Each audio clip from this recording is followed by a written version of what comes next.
Om Bhadram Karnebhih Shrunuyama Devaah Bhadram Pashyemakshabhir Yajatraah Sthirairangai Stushtuvam Sastanubhih Vyasema Devahidam Yadayuh Sustina Indro Vruddhasavaah Sustina Pusha Vishwavedaah Sustina Stakshu Varishtanemi Sustino Brihaspadir Didhat.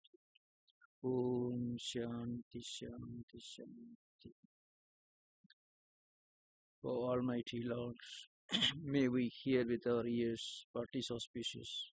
May we see and experience with our eyes what is auspicious.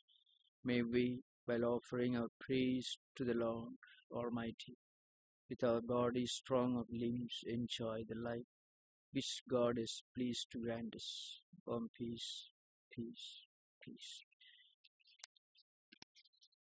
We were discussing the 35th verse of the third chapter of Gaudapada's Karika. This is a commentary on the Mandukya Upanishad in 4 chapters. And the verses from 34 till about 38, the point is made again and again that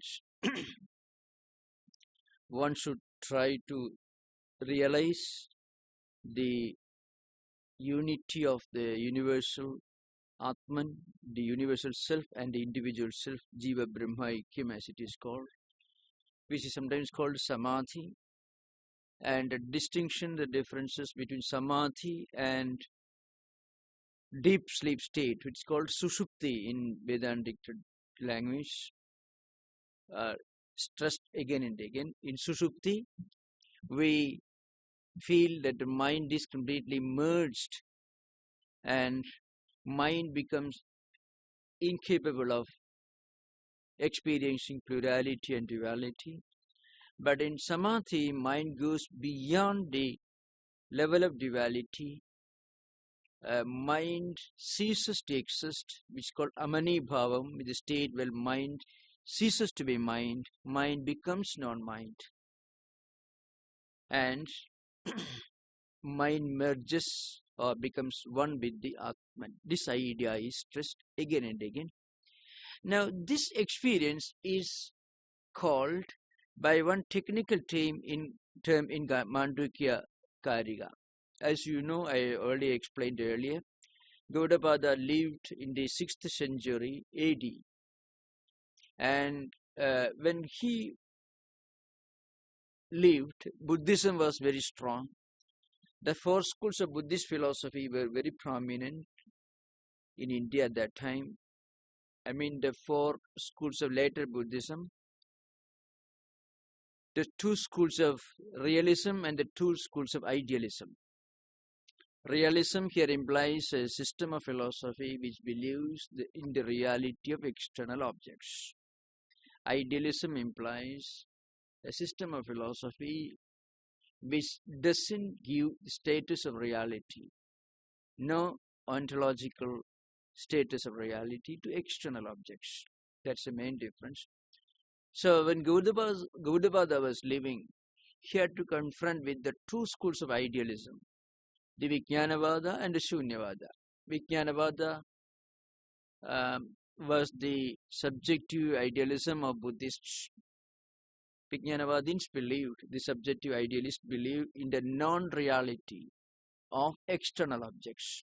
External objects, whatever we experience with our eyes, with our ears and mind, have no status of reality except depending upon the mind or the subject of witness. You see something, and the moment that image of that object vanishes from your mind, that object is as good as non-existent so far as you are concerned. That's why I said Vijnanavadins anticipated the views of Berkeley, who is the exponent of subjective idealism in our own times. In fact, the Vijnanavada or the subjective idealism of Buddhists was much more profound. There are hundreds of works written on the subjects, and it was the most prominent school of thought for almost 400 years in India. Now, and Shunyavada, the doctrine of emptiness, which was expounded by Nagarjuna. Now, as I said earlier, Gaudapada uses many of these terms which were very common in Buddhist theology and philosophy. In fact, many of the terms which Gaudapada uses in this technical work are taken from the Buddhist subjective idealism, Vijnanavada, and the Buddhist nihilism. It's called Shunyavada, or the doctrine of emptiness. The early influence of Vijnanavada could be found in some prominent books written by anonymous writers like Lankavatara, and later Maitreyanada, Dignaga, Vasubandhu, and a large number of them. Now, here in the 39th verse of the 3rd chapter, he uses one term called Asparsa Yoga, which refers to a great spiritual mystical experience. Asparsa Yoga. The real meaning is this: a state of spiritual experience in which you are completely free from any attachment, any association with anything. You become yourself. You become aware of your own spiritual reality. You become aware of the fact that you are the universal supreme consciousness, which is not only omnipresent, all-pervading, but it's also the immanent, indwelling spirit existing in everything in this world. Now, this is not an intellectual conviction, but it is an inner intuitive experience. This experience makes you feel free, completely free. It is a state of complete, absolute spiritual freedom.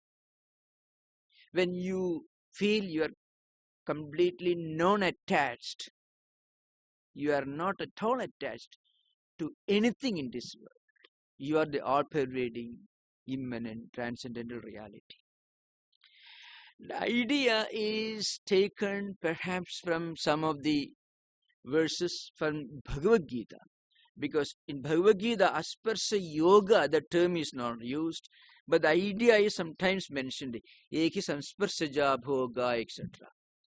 Tam Vidya, Dukkha Samyoga, Viyogam, etc. Many such terms you find, and also in the 2nd chapter, 14th verse, 5th chapter, 22nd verse, 5th and 6th chapter, 23rd verse. In all these verses, Lord Krishna deals with this inner, intuitive, mystical experience, which is a state of absolute and complete freedom.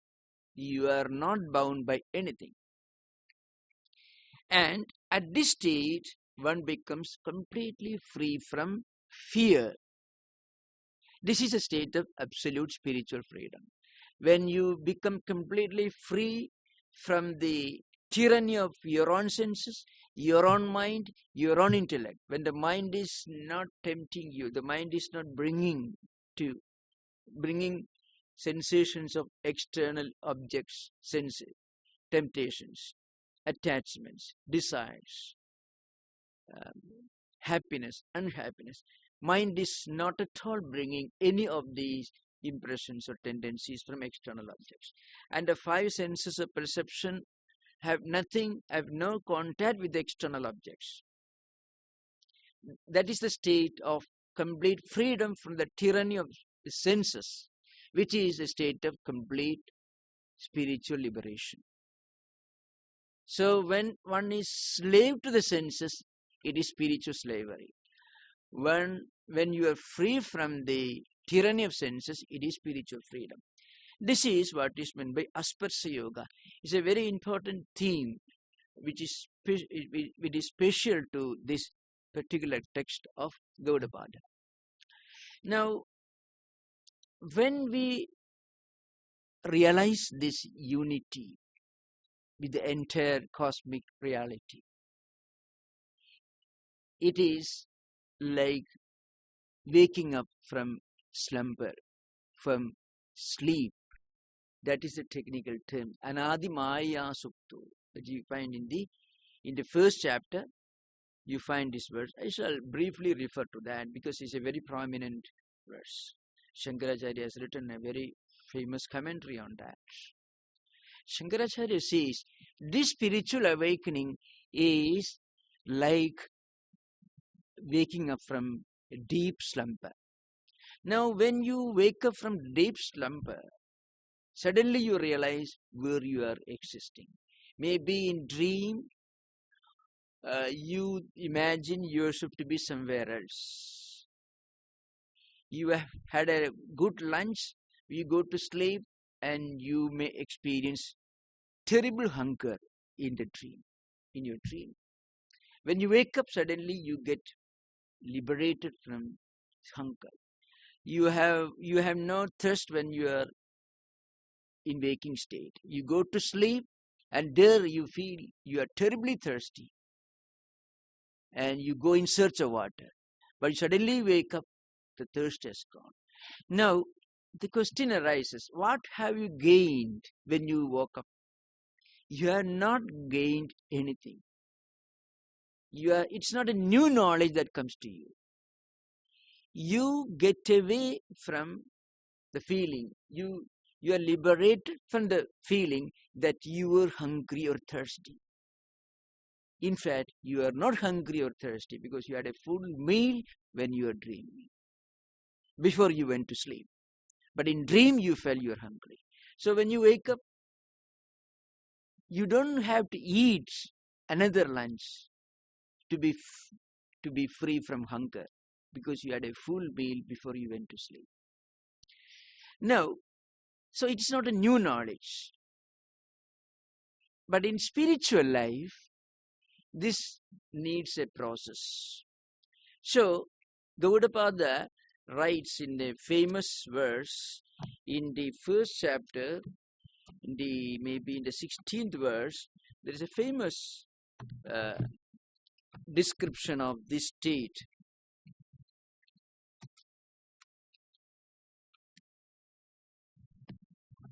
Now, Gaudapada writes here,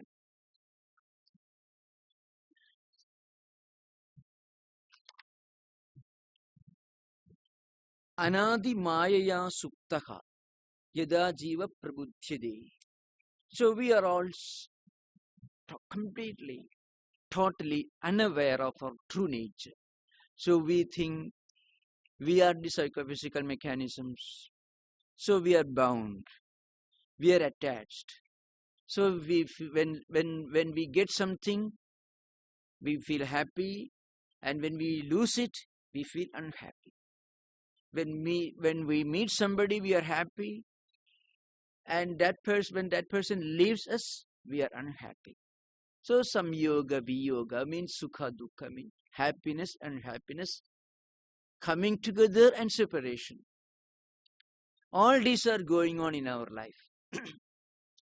So we are in a state of flux, like a tiny boat that is tossed over by the mighty waves of destiny. Now, this state of normal human life is compared to deep sleep. Spiritually, we are in deep slumber. And because we are not aware of our true nature, we are in a state of deep sleep, deep ignorance. Sleep is associated with darkness, and darkness is associated with ignorance. So we are in total ignorance of our true nature. And this is Anati Maya. This is the sleep. We don't know when it began, but it has an end. Something which we don't know when it began, but we are sure it's going to come to an end. This is called Anadi Maya. So Maya is something which is indescribable, which is beyond words. Anirvachaniya, Mahadbhuta, all these terms are used by Shankaracharya. Something which is beyond definition, beyond description, beyond explanation, but very much a fact of our daily life. There are many things in this life. See, people want to avoid doing certain things. But then they can't help doing it. People want to do certain things, but they can never bring their mind to do that. So there is always an element of uncertainty.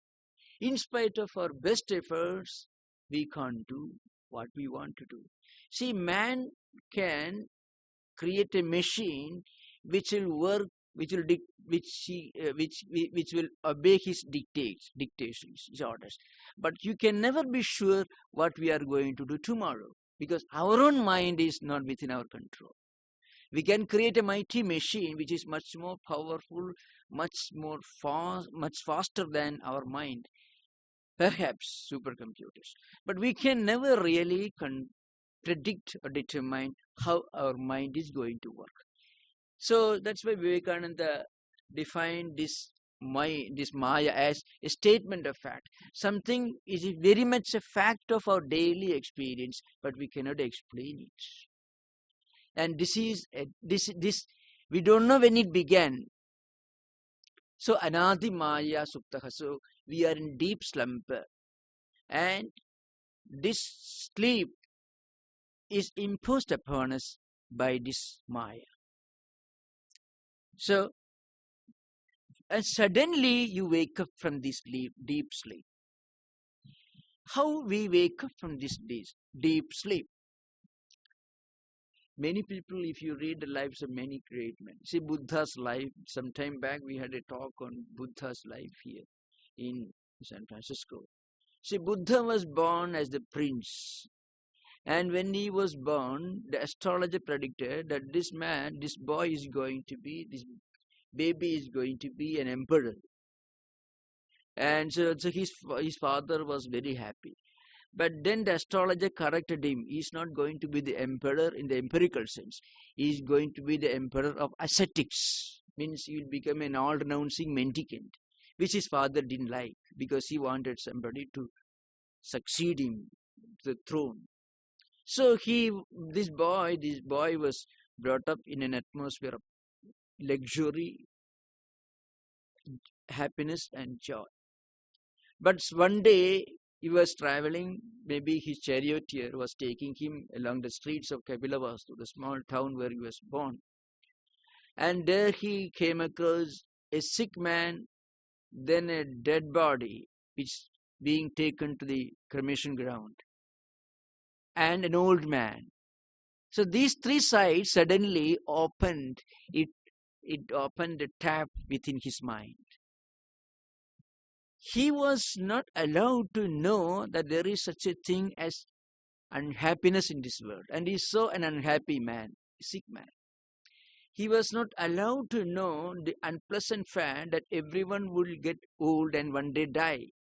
Suddenly he was forced to open his eyes because he saw a sick man in a miserable condition. So he knew, well, my youth won't last long. If this man can get sick, I too may get sick one day. And then he saw a dead body being taken in a procession to the cremation ground. So if this man dies, well, I also will certainly die. I am a man. I am a human being as much as he, this dead man. So that struck a note within his mind. Something happened within him. Something hit his mind, and there is an opening. And that night, he left his home, his palace, his comforts, his kingdom, his young wife, and a small baby who was his son, Rahul. And that made him a Buddha. So you imagine. So the 28-year-old young prince, who was never allowed to know what it was to be sick, to be unhappy, and to die, suddenly was forced to open his eyes to the fact that every human being will have to confront this fate, death and unhappiness. And that snapped something in within him. And he left his kingdom and he became Buddha after a long penance. Now, he suddenly woke up, Anadi Maya Suptaha. He was sleeping for 28 years. And this experience had the effect of awakening him. This could happen to many people. But for many people, some kind of help is necessary. Maybe reading a holy book, a great book, something, a book that tells us the reality of human existence can certainly have the effect of forcibly opening our eyes to the reality of human life and human death also.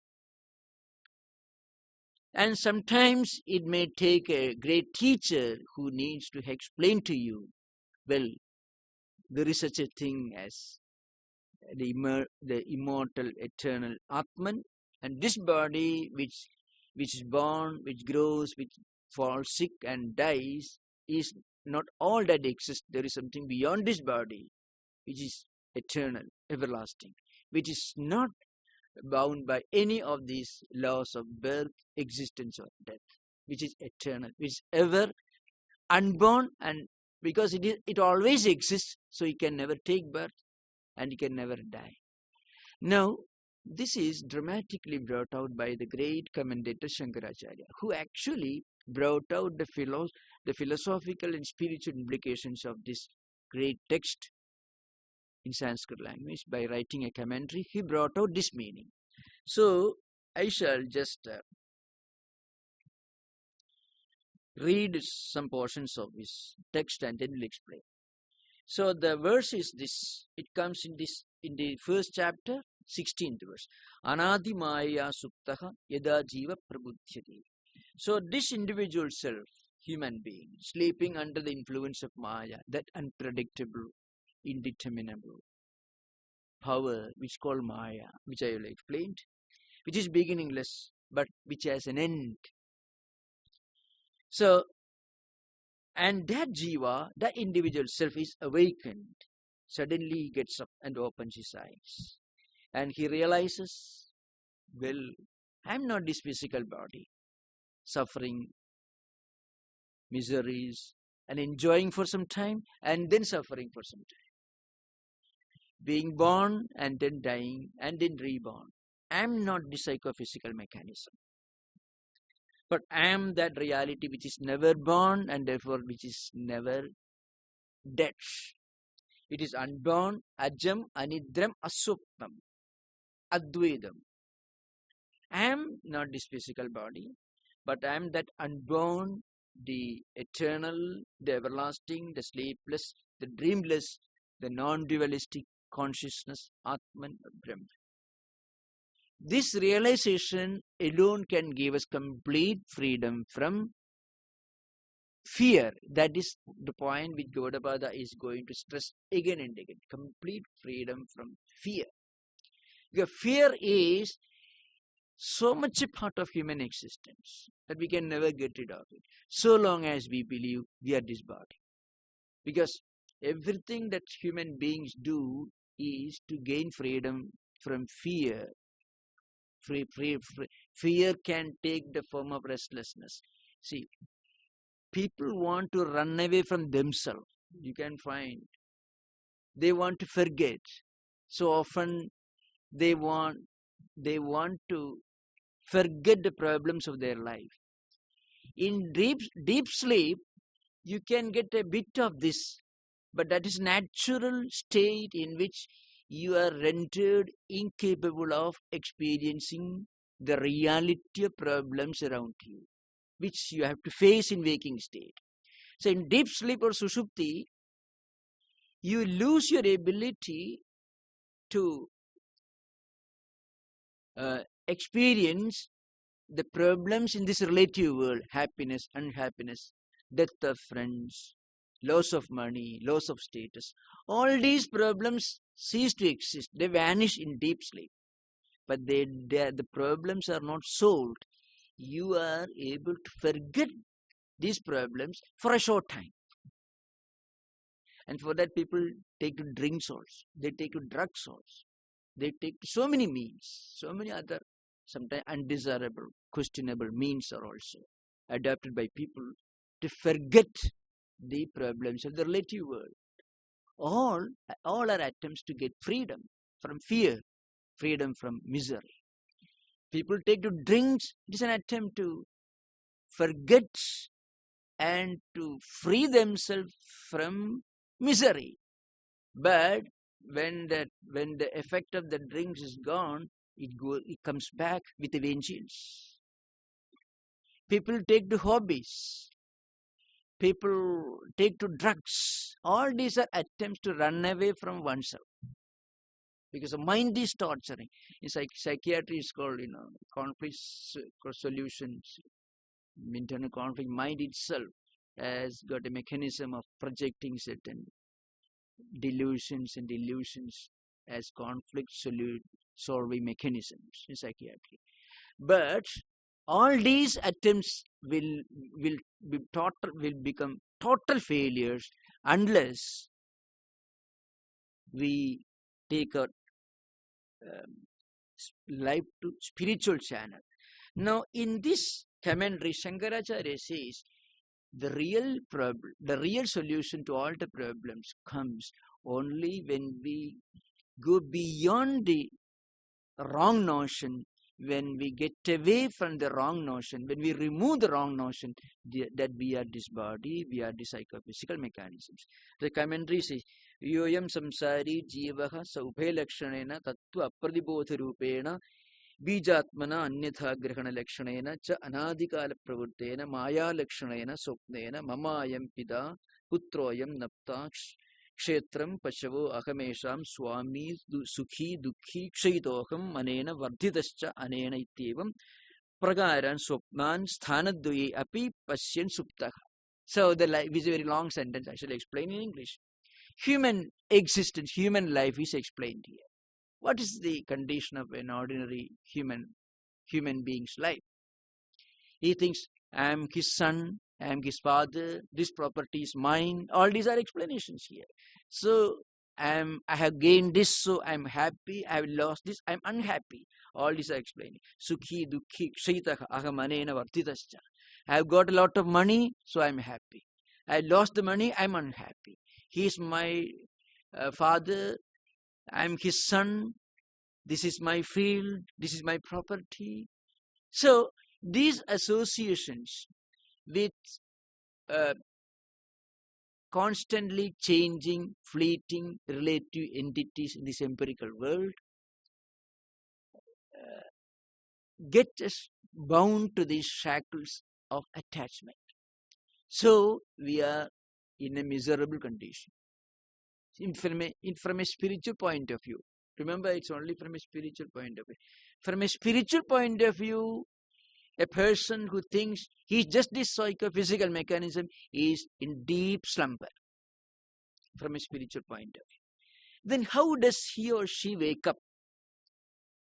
So, the great philosopher Shankaracharya says, Yada Vedantartha Tattva Abhijnena Paramakarunikeena Guruna Nasyevam Tvam Hedufalatmaka Kimtu Tattvamasidi Pradibudhimanaha Tadevam Pradibudhide. He gets up, he wakes up when a teacher tells him, when a great teacher tells him, you are not the psychophysical mechanism. You are not this tiny boat which is tossed over by the mighty currents of destiny, suffering, enjoying for some time, suffering for a longer period, suffering when something is lost, enjoying momentary happiness when something is gained. You are not this helpless, hapless, tiny boat that is tossed over by the mighty currents. You are the Atman. You are the eternal Atman, the supreme reality, the absolute reality. You are the Brahman, which is everlasting and eternal, which has no end. So if money is lost, you are not going to lose anything. If you gain money, you are not going to gain anything, because these things come and go. They are not eternal. They are not everlasting. But you, the Atman, you, the Brahman, you, the Supreme Consciousness, is everlasting, eternal. And your true nature is existence absolute, knowledge absolute, bliss absolute. Once this realization, not conviction, once this realization comes, that moment you wake up. Somebody may ask this question. If it is just a matter of inner intuitive experience, what's the use of discussion, lectures, reading scriptures? This question may arise. Right now, we are fully convinced, ordinarily, people are fully convinced that they are not Atman, that they are the psychophysical mechanism, they are the body. That is the present condition. They are strongly convinced they are not Atman, they are not Brahman, they are only physical bodies. That is the present state of affairs. Now, if we go on reminding ourselves by reading, by listening, by contemplation, by meditation, by deep thinking, if we go on keeping our mind associated with the idea that we are not just this enjoying and suffering body and mind, we are something beyond all this, we are the eternal everlasting reality. If intellectually at least, if we can go on reminding ourselves of this supreme truth, it slowly helps us to approach this experience. That's the idea behind. If not in this life, in the next life. That's why I referred to this earlier. One may ask this question. Why you may go on reading these books, listening, you may go on listening to these ideas, reading holy books and contemplation. And if it is just a matter of inner experience, when it is going to happen, that question may arise.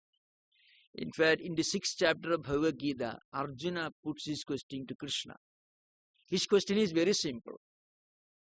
Krishna taught him the science and the method of meditation.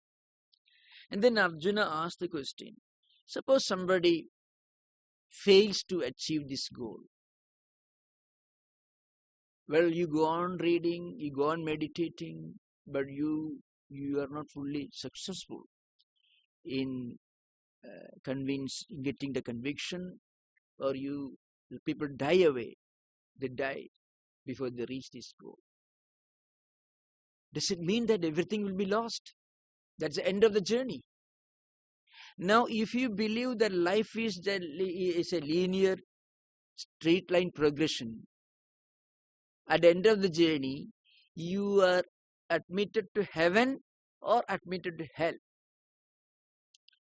Now, Vedanta doesn't agree with this view. Vedanta believes in the cosmic existence of the universe and also jivas, human beings. So, Arjuna's question is this: Ayadi Shraddhayopedo Yoga Chalidamanasaka Aprapya Yoga Samsiddhim Kam Gatim Krishna Gacchati. A very simple question. He's addressing Krishna, his teacher. Ayati means somebody who is not successful in controlling the senses. He has got great concentration. Shraddhayopeta means he has got a lot of concentration, great respect for spiritual life, is trying to practice spirituality. But then he is not fully successful. But then what happens? He had a fall or he had a deviation. Yoga Chalida Manasaka. Mind gets deviated from the path of yoga. Now, what is going to happen to him?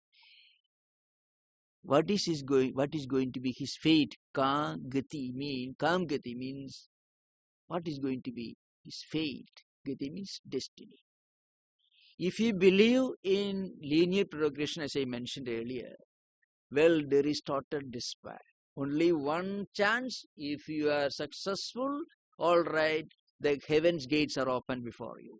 If you are not 100% successful, if you get only 99% marks, you go to hell. This is extremely cruel thing. Perhaps, that's why very often, people find it very difficult to reconcile with the idea of an all-merciful God and a cruel world. If God is so compassionate, why should the world be so cruel?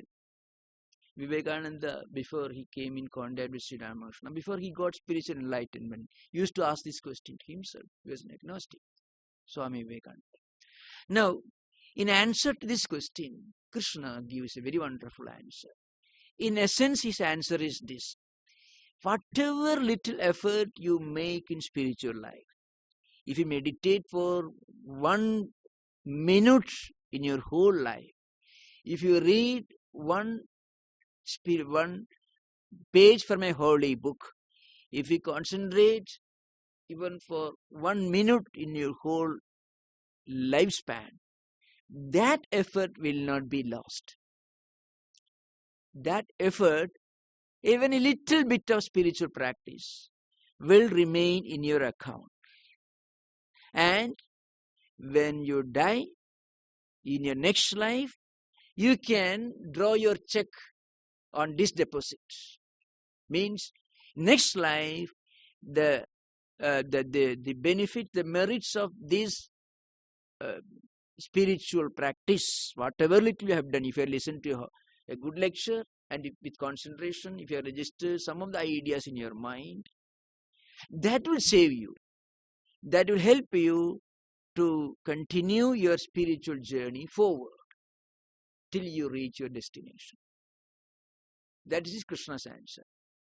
So, Partha naiveha namutra vinashas tasya vidyate nahi kalyanakrit kaschim durgatim tata gacchati. Krishna tells Arjuna, now look here Arjuna, kalyanakrit kaschit means anyone, any spiritual seeker who has done a little bit of spiritual practice.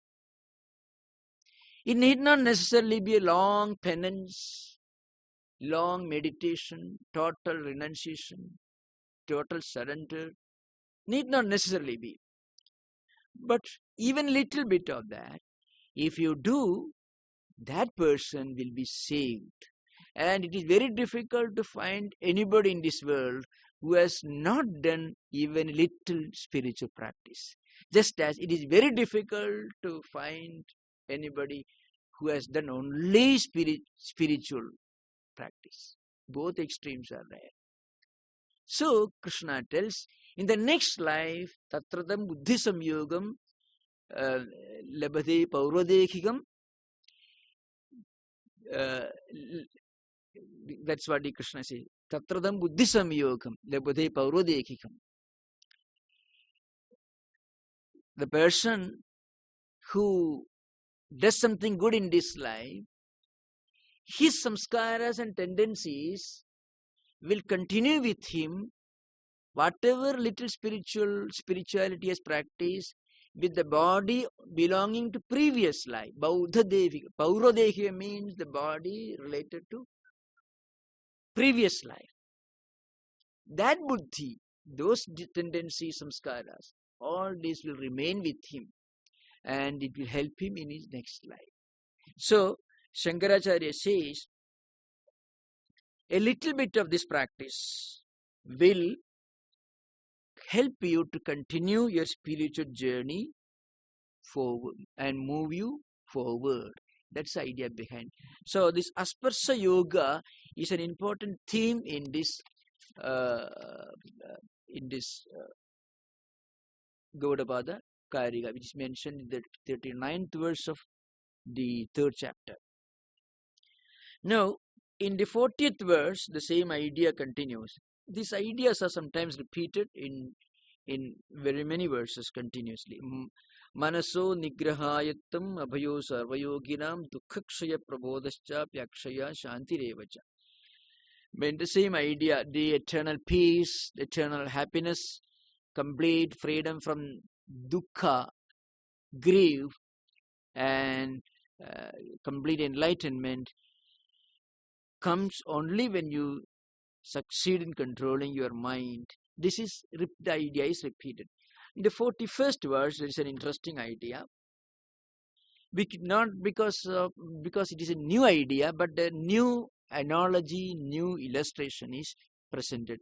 Very forceful imagery, forceful illustration and imagery are mentioned here in the 41st verse.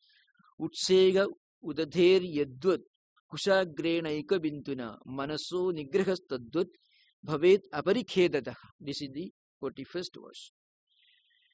The prose order will be something like this. Yadvat kushagrena ekabintuna udathehi utsekaha tadvat aparikhedataha manasaha nigrahaha bhavet. Well, now a subject is being presented here. How do we succeed in controlling our senses and mind so that we realize that we are not the psychophysical mechanism, so that we reach this state of asparsha yoga explained in the 39th verse? So here is an imagery. Suppose you take the smallest possible bit of dry grass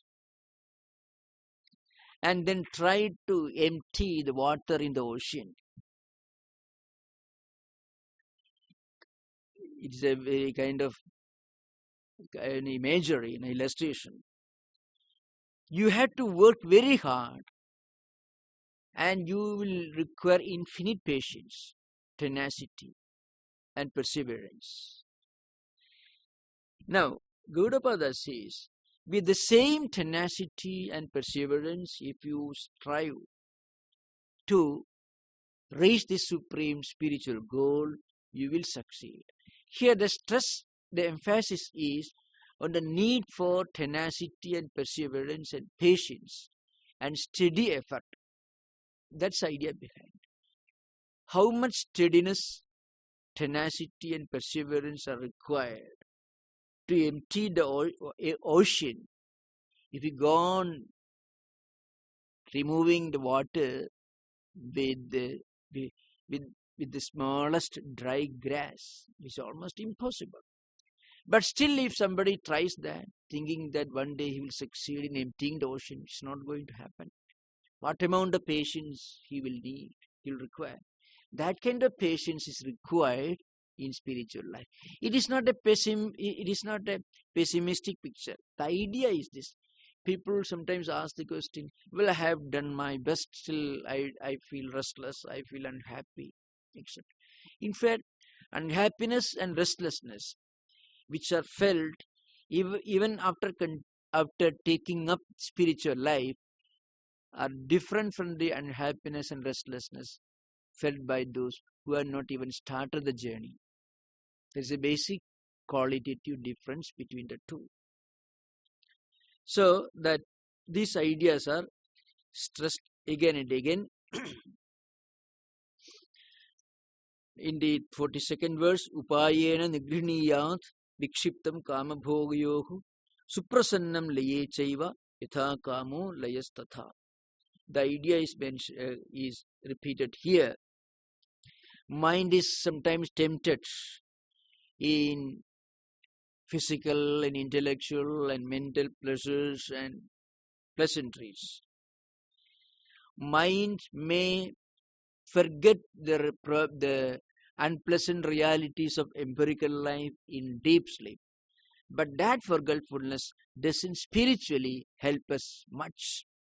What is needed is to reach a state when you completely transcend the empirical existence, the empirical level. That's the idea behind. Now, today, of course, there is an important information for you. This is the last class before the summer recess. The next class will be on Friday, September the 13th, 2013. So we'll have no class till Friday, September 13th.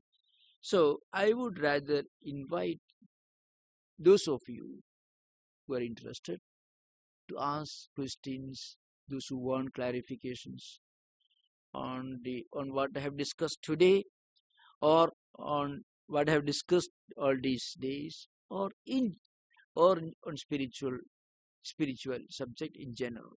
You can ask questions. If there is any clarification required, I shall try to respond to them. because this is going to be the last class of this session. So,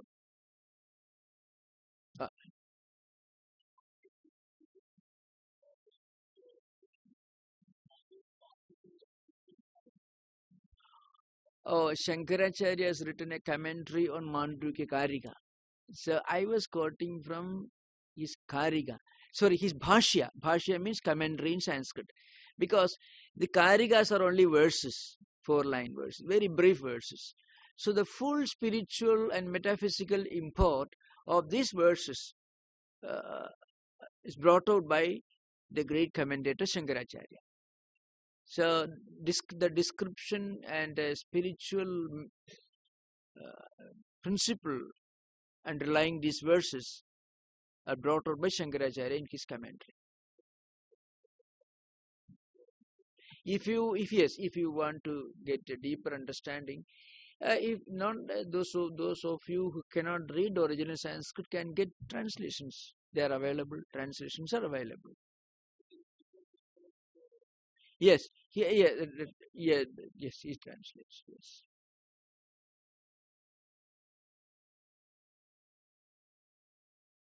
All these work, Gita, the 10 Upanishads, Brahma Sutras, all the spiritual and metaphysical implications of all these texts were brought to the surface by Shankaracharya. Without Bhashyas, with Bhashyakara's words, we won't be able to understand even a part of the spiritual implication behind. Any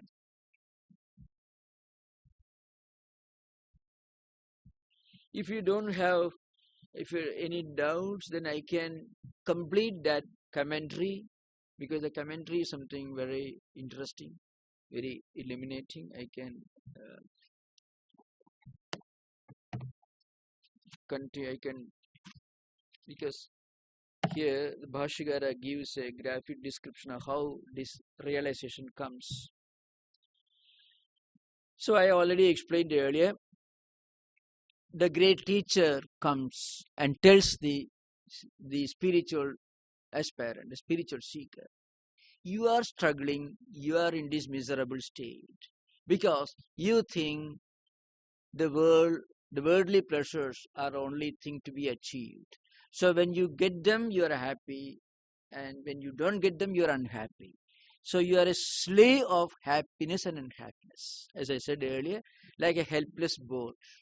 Tiny boat which is tossed over the mighty currents of the ocean. It cannot enjoy happiness or rest. Now, Katham. Then the commentator asks the question, how does it happen? What is the instruction which the teacher gives the student? Nasmin bahim abhyantaram va janmadi bhava vikaraha asti. Ataha ajam sabahya abhyantara sarva bhava vivarjidam ityartha. Now, the teacher tells the student, right now the student is happy and unhappy. He is miserable. He enjoys for some time, and enjoyment can never be everlasting. When it comes to an end, he becomes miserable. This is the normal state of human existence.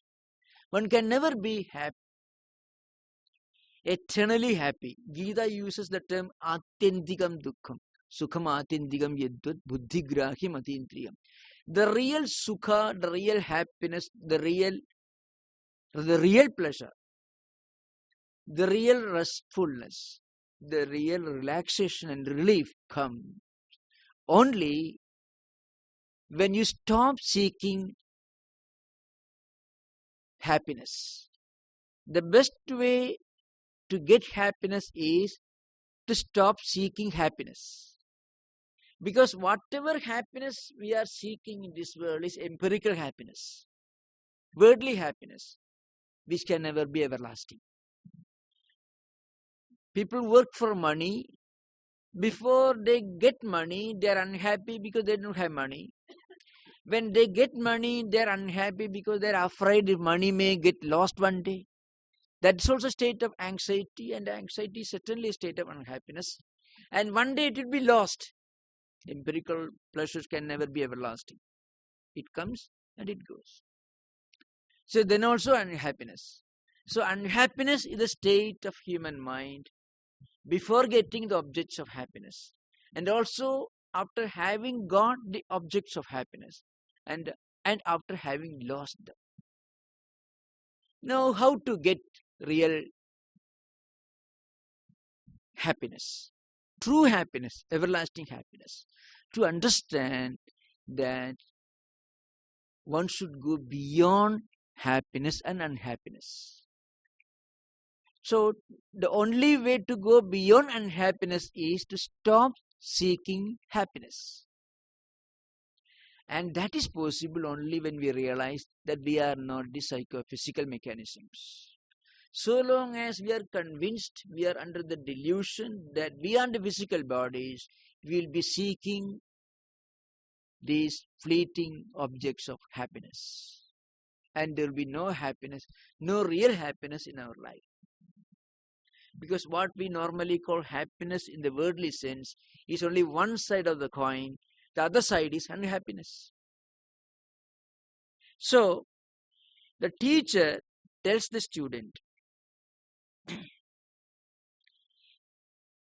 you are not this psychophysical mechanism. There is no modification in you. You are not these external or internal entities which comes and goes, which has got a birth and death. Rather, you are that reality which is in fact eternal, everlasting, which is unborn, and therefore which is immortal. Anything which is born will die. So the only reality which is immortal is the reality which is never born. So that teaching is imparted by the teacher to the student. And after getting this instruction, the student, the spiritual seeker, the spiritual aspirant should try to reinforce his mind with this idea, should meditate on this idea. He has to play his own role in making this idea his own. The teacher can give you an instruction, but the instruction that you get becomes yours only when you make proper use of it. Say there is a human effort and also God's grace, or whatever you may call it. Human effort has got an important place in spiritual life. So there is in the 6th chapter of Mandukya Upanishad, there is a story. I won't go into those details. The illustration comes there also. The illustration involves a great teacher and how the teacher instructs the disciple. It comes in the 6th chapter, in which Uddalaka instructs his son and disciple Shvetaketu. The great statement that you are the Atman Tattwamasi, this idea is taught. You are that. Now here, the role of a teacher is emphasized with the help of an illustration. A traveler is passing through a forest, a deserted forest. Alone he is traveling.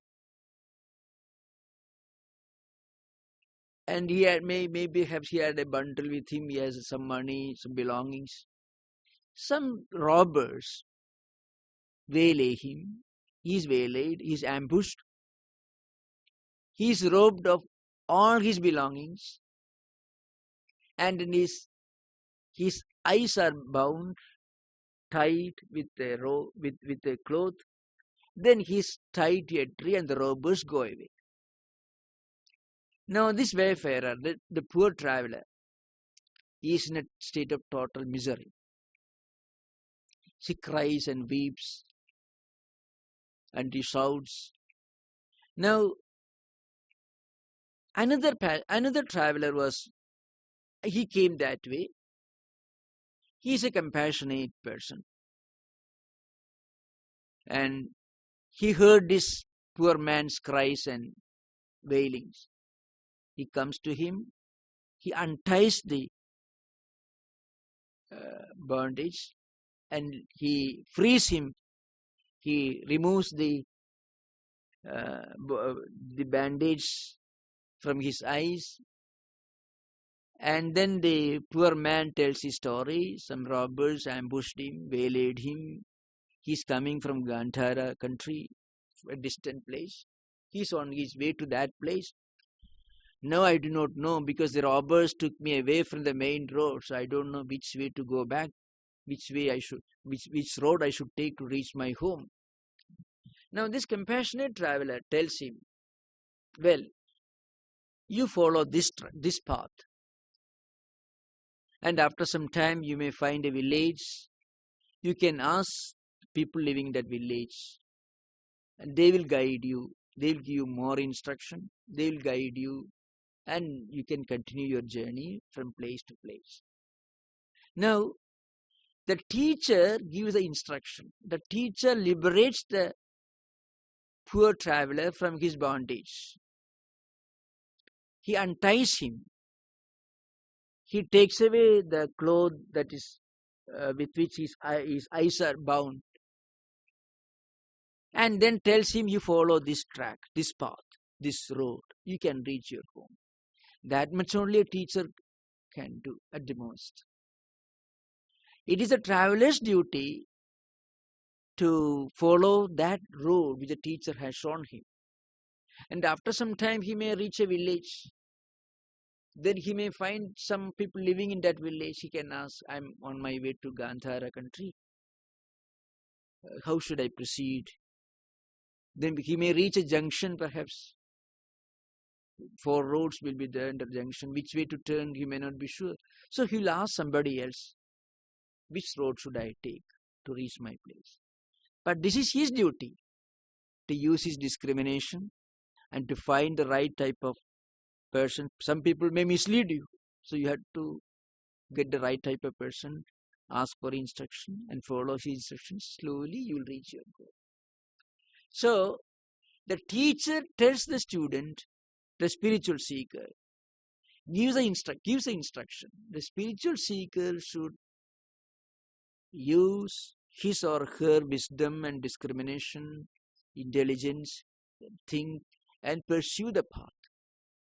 He should constantly read spiritually useful books. He should get his mind reinforced with spiritually elevating ideas. He should renew his familiarity with these spiritual ideas by constant reading, contemplation, meditation. So he should put forth his own effort. So human effort is as important as teacher's instruction, or you may say God's grace. Both are equally important.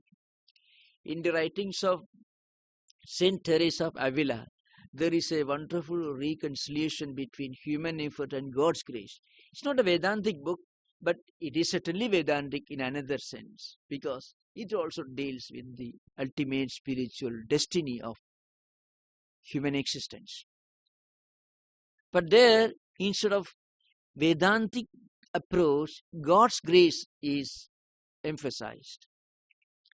So Saint Teresa of Avila gives an illustration in her writings. Suppose you are a farmer. If you are farming the land and the field is not ready, if there are pebbles and stones and undesirable grass and weeds, you have to remove all this. Then only you can start your agricultural activities. And you want to bring water to the field. There is a river, maybe a pond, a well, or some other reservoir from where you want to bring water. So you can use any means to bring water. You can bring water in a pond, which is very tedious. You can cut a canal, or you can use a water mill, whatever may be. That's what she mentions, because she lived in the early days, centuries ago. So, all these are efforts which may help you to irrigate the field. But before you bring water, before you irrigate the field, you must get the field ready for irrigation. How do you do that? You must remove the pebbles and stones and weeds and undesirable growth of grass. All these things should be removed from the field, and the field should be made ready for irrigation. Before the field is ready, if you irrigate the field, grass also will grow, weeds also will grow. And maybe the pebbles and stones may stifle the sprouts, the seeds, as mentioned in Jesus' parable of sower of seeds. So, the spiritual seeker has to work and he has to play his own role. Before he or she starts the irrigation process, bringing water, the field should be made ready by removing all weeds and grass and pebbles and stones. Then you can irrigate the field. Then she says, suppose it starts raining. That's the best way of irrigating the field. Whatever other means you may use for irrigating the field, bringing water with a pot or by cutting a canal or through water mill, whatever may be. All these are good, but if it starts raining profusely, there is no better way of irrigating the field. That is God's grace. But if it starts raining before the field is ready, it is no use, because weeds will grow, grass also will grow, seeds won't sprout. So before God's grace comes, the field should be made ready. Another problem is, if we don't put up our own effort, we won't be able to recognize or appreciate God's grace. If suddenly God appears before you, if people don't really bother much about spiritual ideas, if God appears, I shall give you a realization, I don't need it right now. That will be natural human response. People who are not intensely devoted, who are not intense spiritual seekers, even if God appears before them, it's no use. Similarly, before the field is ready, even if it starts raining, it won't help. So the field should be made ready. And our effort, our meditation, our listening to spiritual talks, lectures, reading, contemplation, introspection, meditation, all these correspond to the effort involved in making the field of our mind ready for spiritual irrigation. That is the idea behind. So in the Christian mystic works, you can see the reconciliation between human effort and God's grace.